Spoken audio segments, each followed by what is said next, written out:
Well folks, here we are, my favorite road, the old Whiskeytown road. I don't know if you can tell, it's very smoky today. Wouldn't be August in Reading without some smoke in the air. It's also a little warm already. I got up late because I'm a lazy piece of shit, but I couldn't resist to just get out and go for a ride. Haven't been able to do much riding lately. With the heat and being busy and, you know, life. So I had to come out and at least do a short ride today. I'm going to go out Whiskeytown and around Whiskeytown Lake,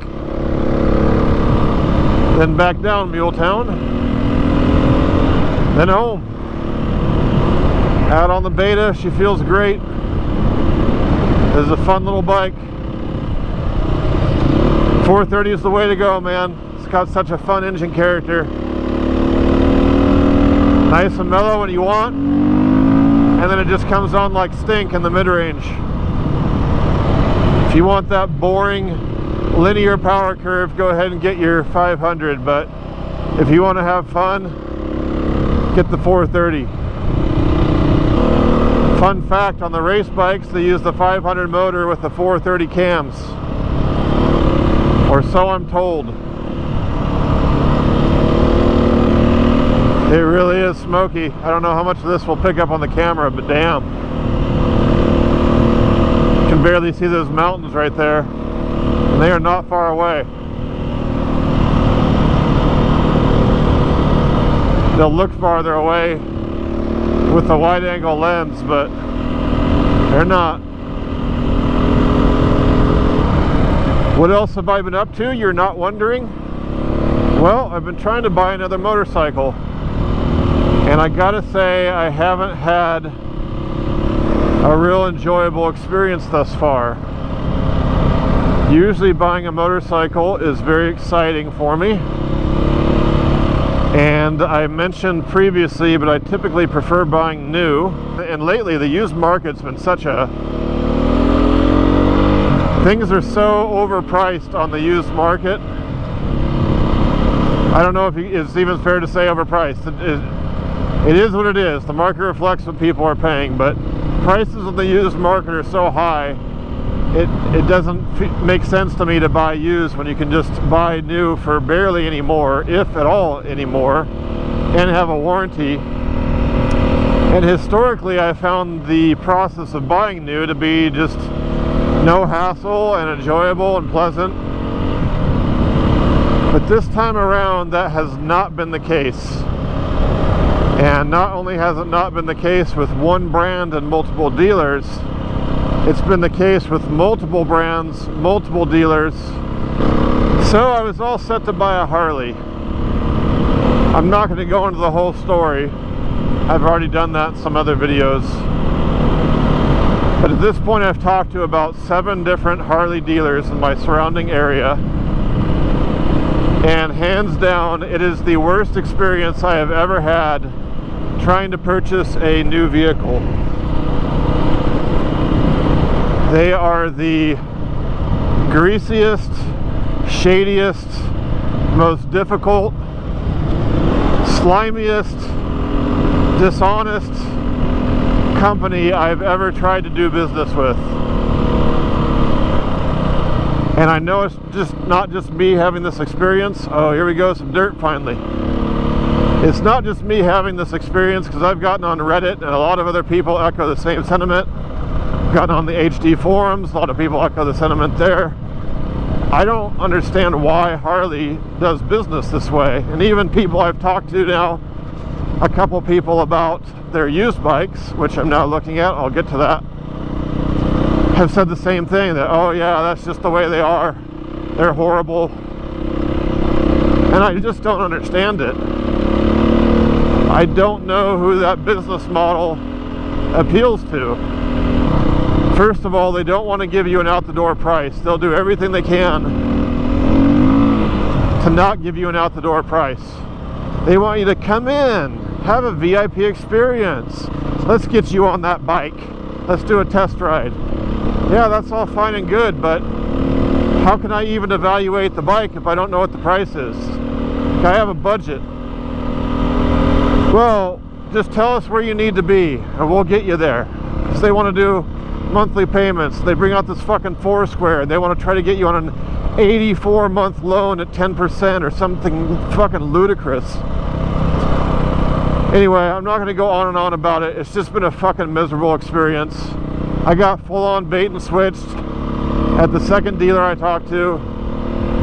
We agreed to an out-the-door price over the phone. Went in there, test drove the bike. They brought me the paperwork and it was thousands of dollars, several $1,000s over what we had agreed to. Classic bait and switch, just full-on dishonesty. And then another dealer, I had agreed to a price, exchanging emails back and forth and phone calls, and had agreed to MSRP plus tax, title, and licensing. And they said, okay, we'll do it. They hand me off to the sales manager.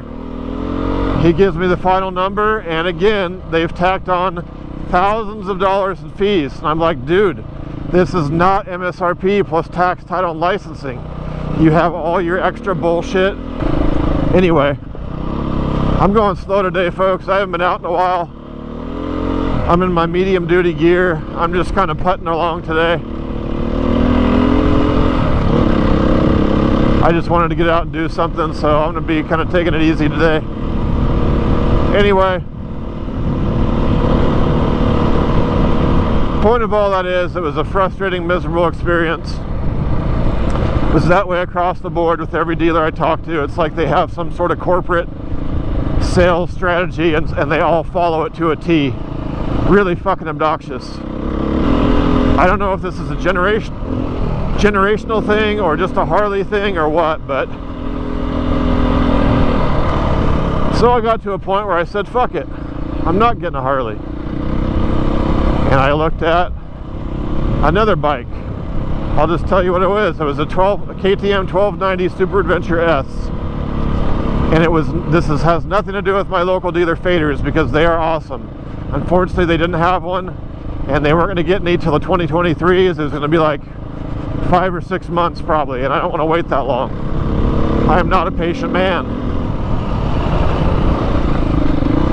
So I find another dealer out of town, and their customer service was just absolute dog shit. They wouldn't return phone calls, they won't answer emails, they're just unresponsive. Then days later they'll call you up and say something. My dad tried to get a hold of them, they wouldn't even return his phone call. I just like what the fuck? I'm trying to spend a ton of money and you're making it really difficult. My buddy Zendime had the same bullshit when he tried to buy his Beta. I had to contact Beta Corporate and get them involved just so he could get the most basic customer service to buy a motorcycle when he was ready to go. He wasn't even haggling him on price or anything. He's just like, I am trying to buy this motorcycle. And the dealer was so fucking inept, they couldn't sell him a bike. I couldn't tell you why. I don't get it. So I eventually get so frustrated with that dealer, I say fuck it. The too long didn't watch version is I've just had a horrible experience trying to buy a new bike with multiple brands and multiple dealerships. So now I'm looking for a good used bike. Come on, baby. Fuck me. Lake's looking a little choppy this morning. See how smoky it is? You can probably tell now. Can't even see across the lake. That ain't fog, folks. It's good there's some wind though. Hopefully that will blow the smoke out. Although it's bad if they that's going to cause the fire to spread. Hey, doggo. So I can say the 430 doesn't have quite the pulling power going up hills like this. You do have to downshift a little sooner or keep it a little higher in that power band. But it's worth it for that playful engine character, especially when you're riding a little faster off-road. Not that I am today, but I definitely get the appeal of supermotos. These bikes are fun to ride, especially on twisty roads like this. I think this is my turn. Yes.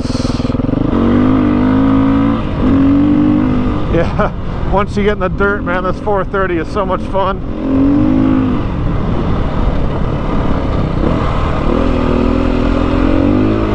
Oh, yeah! Woo! Oh, this is that super fine, low, sandy shit, flower shit, moon dust, what the fuck ever it is. This one's a little off camber, sketchy. Take a look at the view today. That's a lot of smoke. Whoa! Had to dab there. Loosey-goosey. Don't have much else to say. Right now I'm just getting some motorcycle meditation in. Clearing my head. I desperately needed it. Pretty grim looking today. So here's a good example on the Tenere. If I was behind a car like this at this speed, I'd be getting knocked all over the road. This thing is absolutely rock solid. No movement, no wandering, no buffeting. The thing weighs 260 pounds. It's so much more pleasant to ride on the road than the Tenere was, and that doesn't make any sense. The Tenere should be a much better road bike. Old Muletown, this one never gets old for me. It's always fun. This is the kind of off-roading I like to do. And granted, a bike like the Beta is way overkill for this, but I like the lightweight when I'm off-road. Here we go again. 60 miles an hour behind a pickup truck. Is this guy drunk? This thing tracks perfectly straight. I'm not getting knocked around. There's no weird handling. Feels fine, perfectly fine. Tenere here would have been miserable. I don't know why. All I can tell you is that's my experience. I can feel the turbulent air coming off the truck, but it's not affecting the handling of this bike whatsoever. That just wasn't true on the Tenere. Like I said, I don't know why. All I can tell you is that thing handled like shit in wind.